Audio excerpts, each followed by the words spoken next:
Some sad news for the Trojans faithful and the Trojans family this week. One of the legendary stars of the late 1970s moving into 1980 and an NFL star with the Cleveland Browns and the Los Angeles Rams, most notably, Charles White, may he rest in peace, left us this week at the age of 64.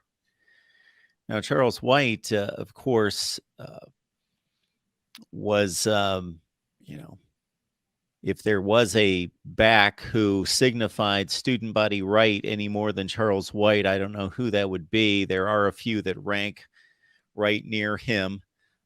And of course, he was a Heisman Trophy winner in 1979 and capped off that glorious season with one of the great drives of a running back in a clutch situation in the history of college football, carrying for what I believe is 71 of the 83 yards as USC took down undefeated Ohio State to deprive the Buckeyes of a national championship and lead one of the great USC teams that was just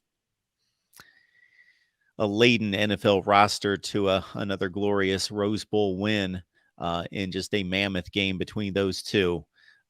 Your thoughts about Charles White?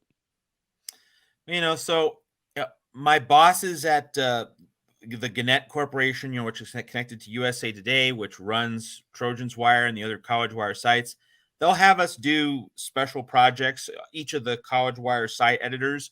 So one of the big special projects they had us do as site editors in 2022 was, do an all-time USC roster. And you get to have 2 roster spots. So you have a starter and you have a backup. You can't have 3 or 4 at a position. So when you get to running back for USC, like you're going to have to leave 2, 3, 4 legends off the list. Who makes the cut? So like I had to wrestle with, okay, who's my starter and who's my backup? So, I think that Orenthal James Simpson, O.J. Simpson, he's the most important USC running back of all time. It doesn't mean he's the best, but he is the most important because the UCLA game in 1967 and then his Heisman season in 68 and leading USC to a 1-2 versus a great Woody Hayes team in the 1969 Rose Bowl. Like that was the upswing of the true Trojan dynasty, that 13-year period, 67 through 79 under John McKay and then John Robinson.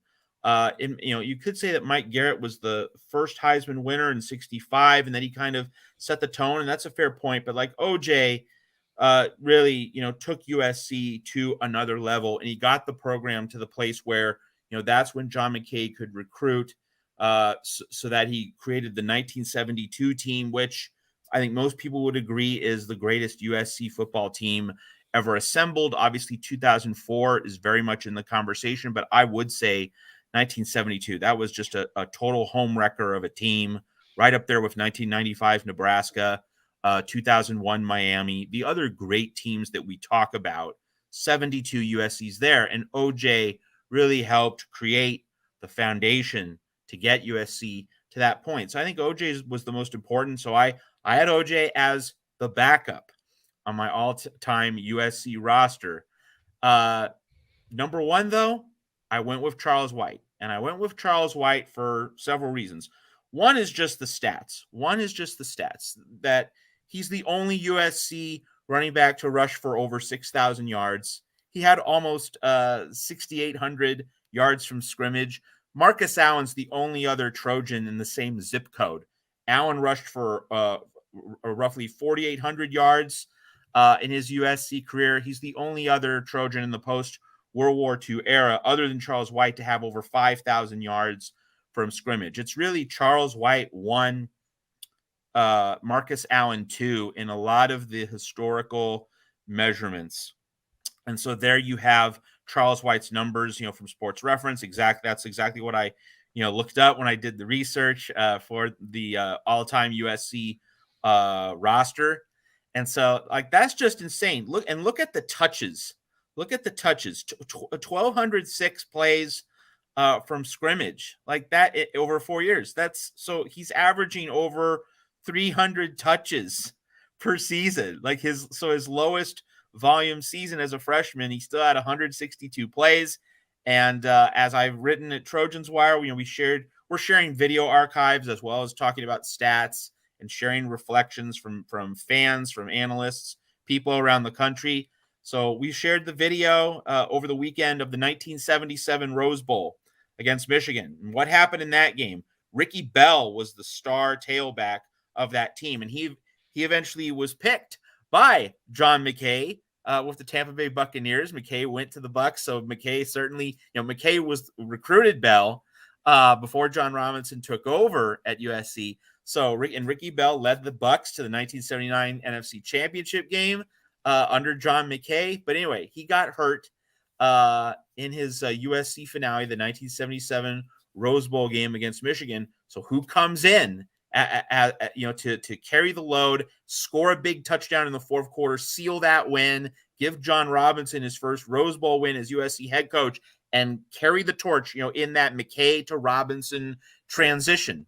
Charles White. Charles White scores a fourth quarter touchdown against Michigan as a freshman in the 1977 Rose Bowl. And then 3 years later, in his last USC game in the 1980 Rose Bowl against Ohio State, and a young Buckeye assistant coach named Pete Carroll, Charles White with the 71-yard drive, just the man-making, legend-cementing moment that any running back dreams of. Everyone in the Rose Bowl, over 100,000, knew that Charles White was getting the ball. All 11 guys on Ohio State's defense, and this was a number one unbeaten team under Earl Bruce. They knew Charles White was getting the football, and they couldn't stop him when the game was on the line. And Charles White goes over the top with nearly 1 minute left. USC 17, Ohio State 16. So, we also posted the video for that game at Trojans Wire. And, that was the first Rose Bowl game called by Dick Enberg and Merlin Olsen after Kurt Gowdy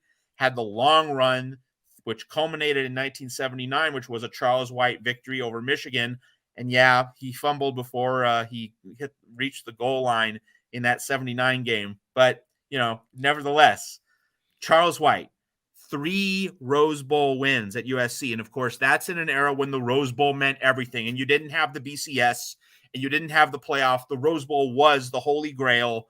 So Charles White won 3 Rose Bowls when the Rose Bowl was the thing for USC and USC fans. USC finishes in the top 2 end of season after the Bowls in 3 of Charles White's 4 years at USC.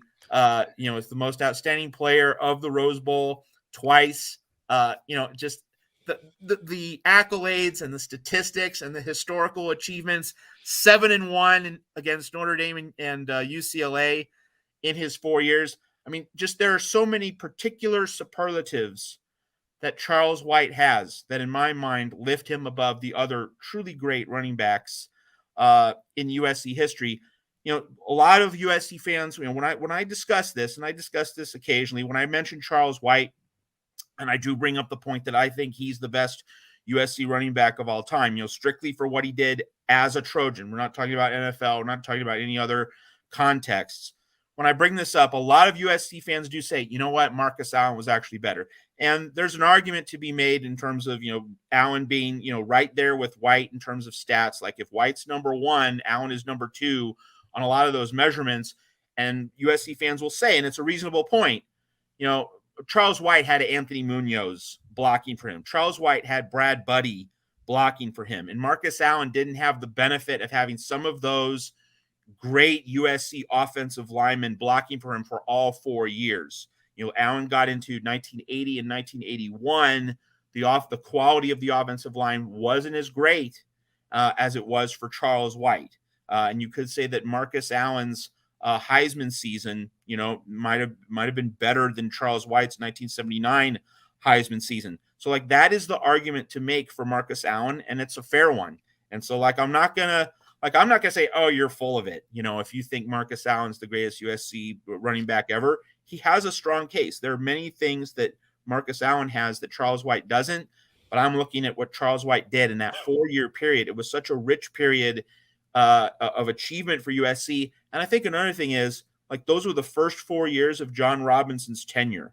What if Charles White's not there? What if Charles White was not there to take the torch from Ricky Bell, continuing that chain of great USC running backs? Charles White, in many ways, knitted together the McKay and the Robinson eras. He made sure that John Robinson got off to a great start, finishing number 2 in that 1976 season, finishing off that Rose Bowl win over Michigan. Charles White, sealed that game with that fourth quarter touchdown. So just there are a lot of particular things that jump out to me as, reason for making Charles White the greatest running back in USC history, which, is just say that sentence, that simple sentence, carries an awful lot of weight. Yeah, I have just a vague recollection of the Michigan Rose Bowl games. Those two, I was just learning, just discovering college football, just finding it, didn't really know the context of the games, the rankings, exactly what it all meant. And there were other games factoring into, of course, the national championship picture those particular years. So the one that really stands out to me was the 1980 game, where I fully grasped the magnitude of the event. Ohio State, as you mentioned, number 1, undefeated. USC had 1 tie on its record, probably was the best team in America that year, but they had a tie earlier to Stanford that deprived them of a national championship that Alabama claimed after USC beat Ohio State. But just the spectacle of that game was just enormous that particular day. The Rose Bowl was each and every year, yes, but 1 versus 3, and just the amount of NFL talent on that field, especially for USC. My goodness, Ronnie Lott, Anthony Munoz, Joey Browner, and on. Marcus Allen blocking for Charles White is crazy to think about. It absolutely was. And, it takes us to a very different time. And just for full disclosure, in terms of dating myself and as a college football fan and as a human being, like the first Rose Bowl I was able to watch as a little kid was 1982, Washington, Iowa. So like I didn't get to see Charles White live, just missed him by a couple of years. But, growing up out here in the West in the Pac-10 footprint, and also having a father who went to USC, like he would tell me about student body right. My dad went to USC in the early 1960s.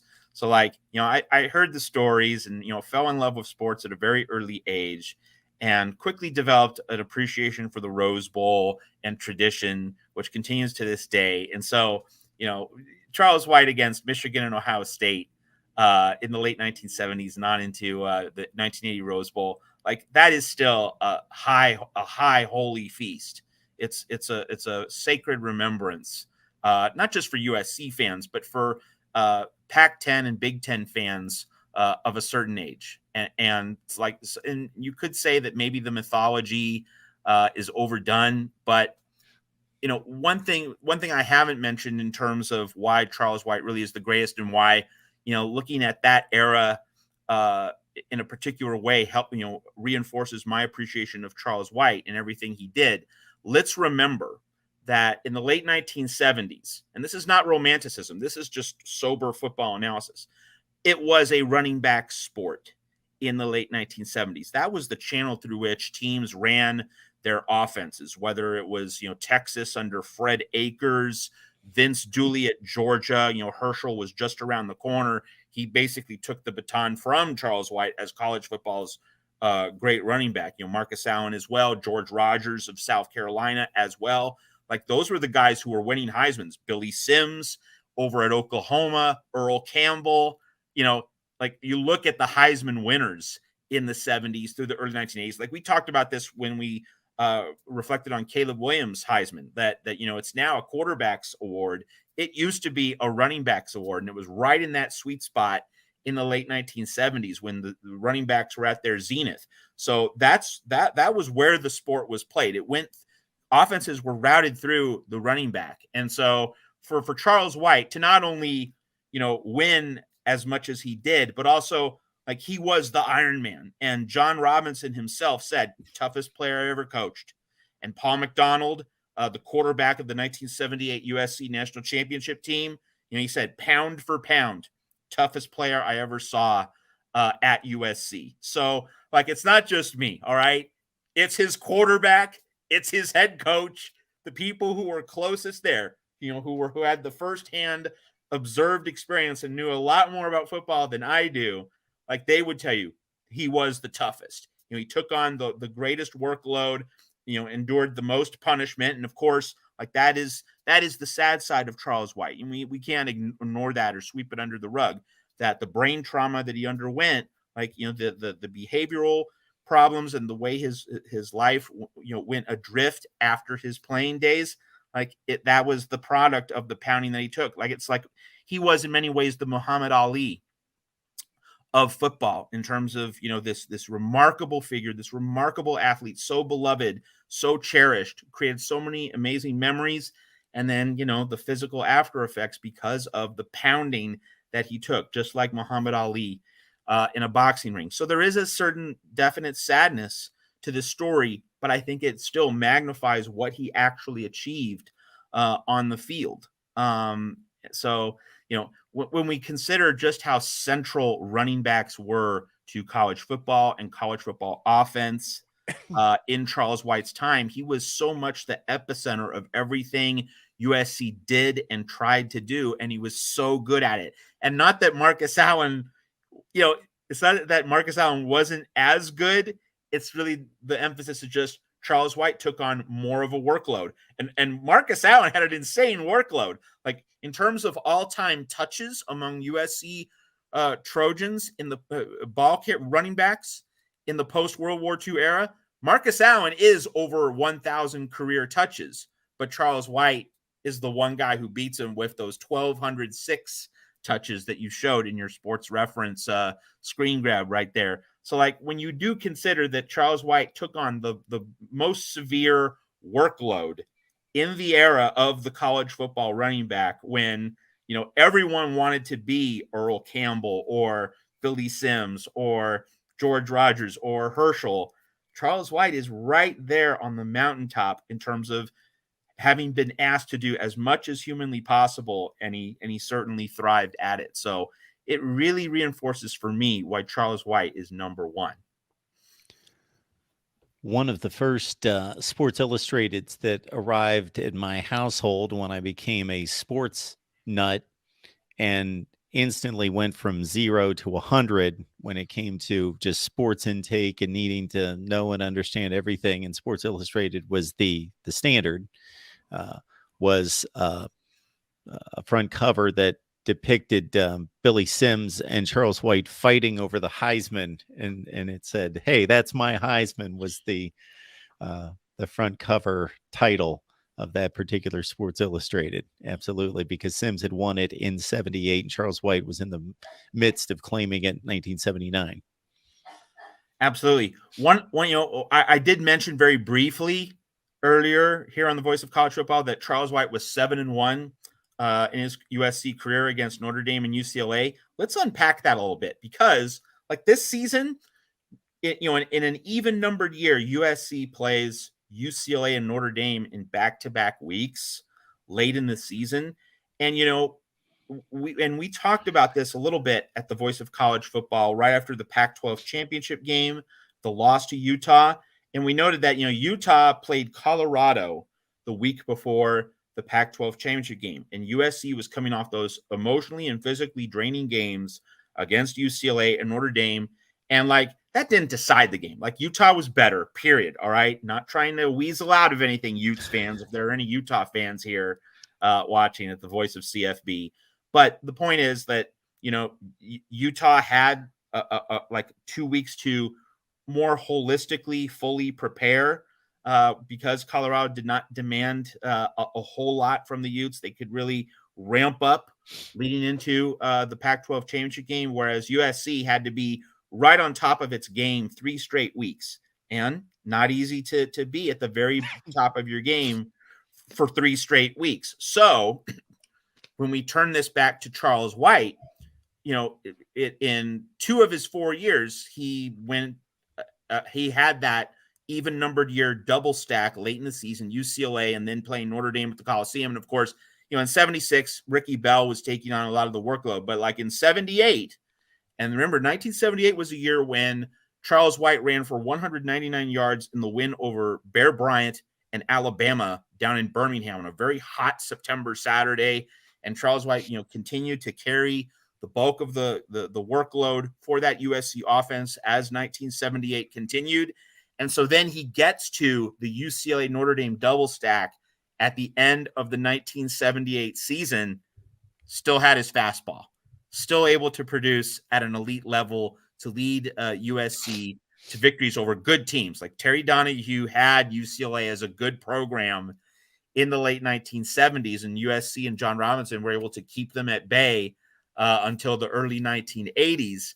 So Charles White able to deliver after already being the man in the first 2.5 months of that 1978 season. He's able to finish the job against UCLA and then against Joe Montana and Notre Dame in a memorable 1978 thriller in the Coliseum.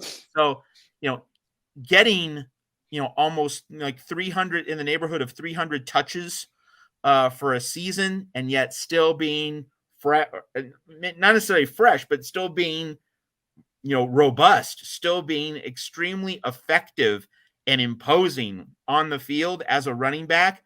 Like, we can't, it's really hard to wrap the mind around that from a modern perspective, because, we look at how punishing the sport is, and we look at, should the coach give him too many carries? Don't you need to spread the ball around a little bit more?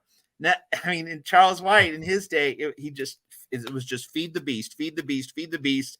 He said, give me more, give me more, give me more. I'm up for it. Put it all on my back, put it all on my shoulders. I'll do it. So that 7-1 record against UCLA and Notre Dame, obviously impressive on its face, but, like UCLA was always a late season opponent for USC. That Charles White goes 4-0 against the Bruins 3 times, really, from 77 through 79 as the primary ball carrier in the USC backfield.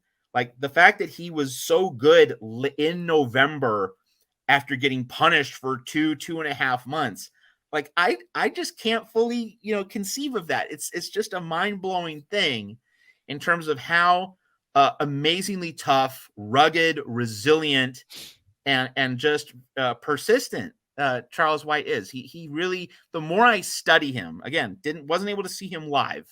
I was just 3 years old at the time, but the more I study him, the more I'm impressed. Like, every time I study something about Charles White, I become more impressed. And it's not as though I'm not impressed by Marcus Allen. And I think, like, I did see Marcus Allen in Super Bowl 18 against the Redskins. I saw that epic 75-yard run, Pat Summerall on the call for CBS. So, like, maybe, and it could be that because I didn't see Charles White live, maybe I'm trying to build him up because I just see these numbers and they kind of they jump off the page in a way that they didn't for Marcus Allen, because I saw Marcus Allen. Like, I saw how great he was and how easy he made football look so many times. Maybe it's just, the romanticism of not having seen a person live that is making me inflate Charles White. But really, the more I study all that he went through, the more I study all that he had to do and was asked to do and was successful in doing, that reinforces my ranking of him as the greatest USC running back of all time.